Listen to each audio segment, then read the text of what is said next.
पुढची बातमी शिर्डीमधून आहे। साईंच्या शिर्डीमध्ये चाकू हल्ल्याच्या घटना अजूनही थांबत नाहीयेत आणि त्याच्यामुळे तिथल्या स्थानिकांमध्ये प्रचंड भीतीचं वातावरण आहे। चाकू हल्ल्याच्या घटनेनं पुन्हा एकदा शिर्डी शहर हादरलंय।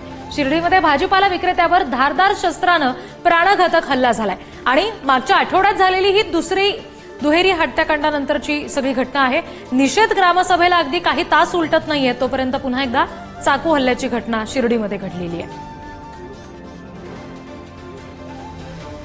श्रीरामनगरमधील सादिक शेख या भाजीपाला विक्रेत्यावर हल्ला करण्यात आला चाकूने। या प्रकरणामध्ये 2 आरोपींना पोलिसांनी अटक केलेली आहे। उर्वरित फरार आरोपींचा शोध सुरू आहे।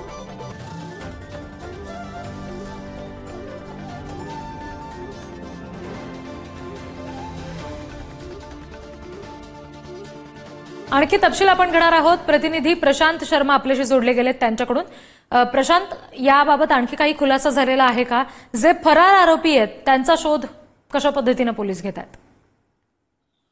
विद्युत बघितलं तर साईंची शिर्डी ही श्रद्धेची शिर्डी आहे, मात्र गुन्हेगारांचं किंवा गुन्हा करण्याचं जे मनोबल आहे ते किती वाढतंय हे शिर्डीतून सातत्याने समोर येत आहे। ही जी कालची सादिक शेखवर जी हल्ला करण्याची घटना झालेली आहे, यांचे पूर्वी सादिक शेखच्या समाजाचे दुसरे लोक आहेत, यांचे पूर्वी काही वैयक्तिक वाद झाले होते, लाकडं घेण्यावरून हे वाद झाले होते।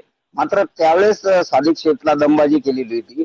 मात्र स्थानिक नगरसेवक जे आहेत रवी गोंदकर यांनी त्या संबंधितांना बोलून माफी मागून घेतली होती आणि ह्या सगळ्या माफी नाप्याचा जो किस्सा आहे तो रवी गोंदकर यांनी परवाच्या ग्रामसभेत मांडला होता आणि त्या ग्रामसभेत हा किस्सा मांडल्यानंतर कुठेतरी ज्यांनी हा गुन्हा केला आहे त्यांचा इगो हट झाला का, त्यामुळे त्यांनी दुसऱ्याच दिवशी लगेच सादिक शेख हे तसे बघितलं तर प्राध्यापक आहे, मात्र आपला घरगुती एक व्यवसाय ते चालवतात। ते त्या दुकानावर बसलेले असताना त्या ठिकाणी येऊन त्यांच्यावर 2 वार केले। डोक्यात त्यांच्या जे आहे 2 किलोचं वजनही मारलं आहे। एकीकडे शिर्डीचा सगळा जो गुन्हेगारी आटोक्यात आणण्यासाठी ग्रामस्थ प्रयत्न करतात, मात्र अगदी आणि त्याच्यामुळे या सगळ्याच घडणाऱ्या घटनांवर वचक बसणं पोलिसांसमोर प्रचंड आव्हानात्मक असेल। धन्यवाद प्रशांत दिलेल्या सगळ्या माहितीसाठी। या बातमीसह